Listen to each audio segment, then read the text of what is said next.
Beberapa hari lepas, ada orang hantar gambar aku yang lama dulu. Gambar 15 tahun yang lepas. Mula aku tengok, aku senyum. Pas aku tenung lagi lama gambar tu, aku fikir rindunya zaman tu. Rasa macam nak lompat masuk dalam gambar tu.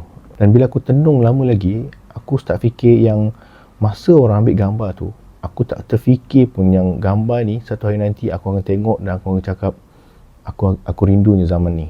Sebab pada masa tu, momen tu tak adalah special. Aku dah jumpa kawan, gelak-gelak, kemudian balik rumah. Rupa-rupanya, hari yang kita anggap biasa tu, one day akan jadi hari yang paling kita rasa rindu. Sebab kita dah tak boleh kembali balik ke masa tu.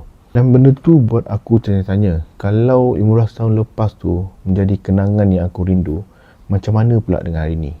Hari ni yang aku rasa bosan, yang aku rasa macam tak ada apa-apa, yang sebenarnya sedang menjadi kenangan untuk versi aku 15 tahun akan datang. Mungkin kita tak perlu tunggu gambar lama untuk kita mula appreciate hidup kita. Sebab sekarang ni kita tengah hidup, kita tengah cipta gambar lama kita yang mungkin satu hari nanti yang kita akan rindui. Mungkin oleh anak kita, mungkin oleh isteri kita, mungkin oleh diri kita sendiri dalam masa akan datang. Dan satu hari nanti mereka ni akan tengok gambar kita pada hari ni dan mereka akan cakap, aku rindu zaman tu.